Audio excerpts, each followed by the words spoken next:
আসসালামু আলাইকুম। আসলে দুঃখের কথা বলতে কি, গত বন্যা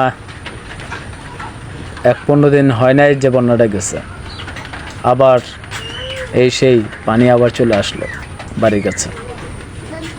আপনারা হয়তো দেখতেছেন গত বন্যায় আমি এই যে জিনিসপত্র, এই যে আমার একটা টিভি খাট বা এই যে বালিশ জাজিম যা কিছু আছে সব কিছু আমি এখনও, এগুলা তো নষ্ট হয়ে গেছে, এগুলো বাইরে এখনও ফালানো। আর এখনও গত বন্যায় যে ক্ষতিটা হয়েছে, এখনও ঘরের কাজটুকু আমি এখনও কমপ্লিট করতে পারিনি। এই যে ঘরের কাজটুকু আমি করতেছি, ঘরের কাজটুকু এখনও কমপ্লিট করতে পারি নাই, যে ক্ষতিটা হয়েছে।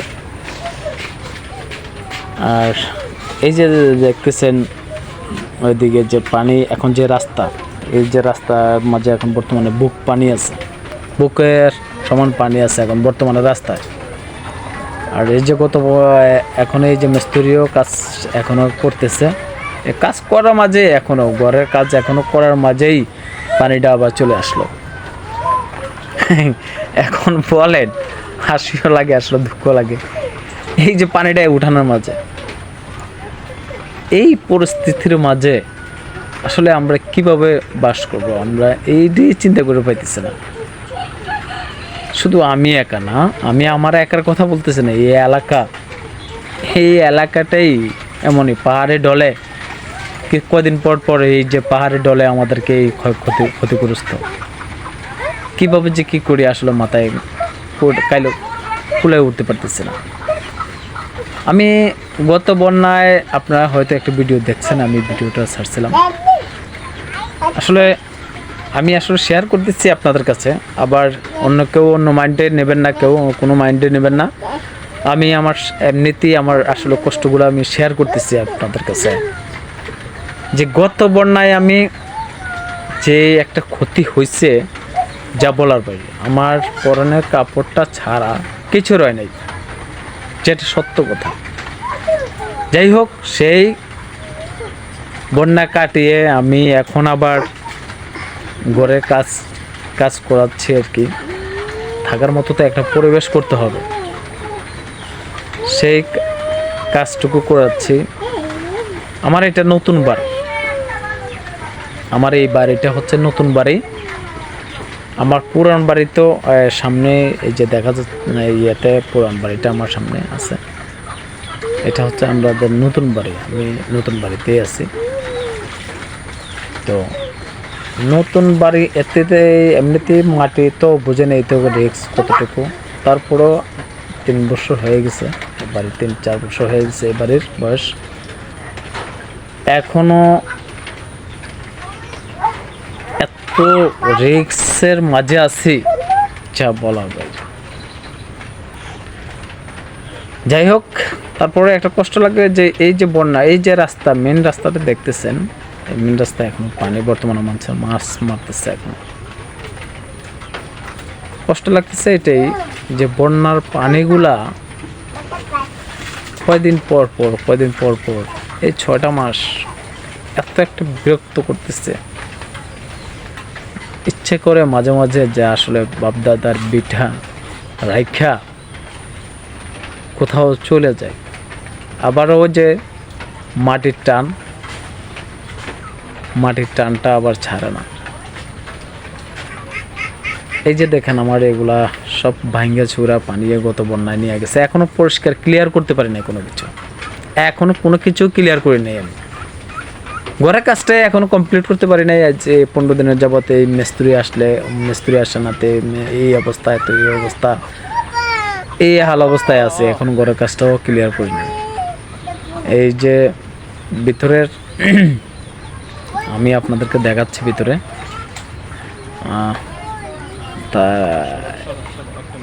ভিতরে যে এই যে আমার রুমের ভিতরে দেখেন, আমি এখন তো কোনো কিছু না, এটা জাস্ট আমি তেরপাল দিয়ে এখন বর্তমানে রাখছি। কাজ আমি 2-1 দিনের ভিতরে হয়তো আমার কাজটা কমপ্লিট হবে আশা করা যায়। জাস্ট নিচটা এখন ঢালাই দিছি আর ইয়েটা করব। এই অবস্থার মাঝে আবার পানিটা আসতেছে, পানিটার এত দূরত্ব বাড়তেছে যা বলার বাইরে, ভয় ঢুকে গেছে গা।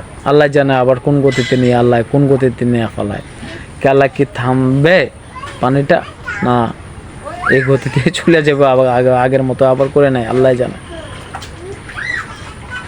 এখনো এই অবস্থা। আমার এই যে দেখতেছেন এই মুরগিগুলো আপনাদের হয়তো দেখাচ্ছি, আমার খুব শখের মুরগি। যে 4টা হাঁস, এই যে 4টা হাঁস এখনো আছে, আলহামদুলিল্লাহ এখনো আছে। আর এই যে পানিগুলা দেখতেছেন, এগুলা কিন্তু আমাদের আসলে কোনো নদী না, কোনো কিছু না, এগুলা কিন্তু আমাদের ক্ষেত আর কি, যে লোকের সবাই যেমন ধান চাষ করার মতো ক্ষেত, এগুলা আমাদের এলাকার সবাইরই এগুলো ধান চাষ করার মতো ক্ষেত জমি। অথচ সেই জমিগুলোর মাঝে এখন এত পানি, বোঝা যাচ্ছে এখন যে এটা একটা সাগর আর কি, সাগরের মাঝে আমরা বাস করতেছি এমন বোঝা যাচ্ছে। আসলে আমাদের জায়গাটা এত নিচু না, অনেক উঁচু জায়গায়, কিন্তু পাহাড়ের ঢল যখন নামে তখন এই অবস্থা হয়ে যায়। পাহাড়ের ঢলটা যখন নামে আমরা এই অবস্থা হয়ে যাই। আমি আপনাদেরকে ভিডিও আর সামনে দেখাচ্ছি, আরও কিছু জিনিস দেখাবো। এই যে নৌকা একটা দেখতেছেন, এই নৌকাটার মাঝে গত বন্যায় আমার জীবন বাঁচাইছে, আমার শুধু আমার না, আমার অল পরিবারের জীবন বাঁচাইছে এই নৌকাটা। এবার নৌকাটার পরিস্থিতি খুব খারাপ, যে নৌকাটার এখন বর্তমানে একদমই অবস্থা শেষ হয়ে গেছে আর কি। তো যাই হোক, জানি না আল্লাহ কতটুকু ঘরের কাজটা কমপ্লিট করতে পারবো কিনা জানি না। পানির যে পরিস্থিতি দেখতেছি আল্লাহ জানে বাকিটা, পানিটা এখনো আবার এত দ্রুত বাড়তেছে, আল্লাহ জানে বাদ বাকিটা। দেখা যাক আল্লাহ কি অবস্থায় কোন জায়গায় নিয়ে পৌঁছায়, যে পানিটা নিয়ে একটু স্থির যদি নেয় তাহলে একটু মনে সাহস আসবে আর কি। আসলে আজকে সকালে আজকে দেখতেছি যখন পানিটা এত দ্রুত বাড়তেছে,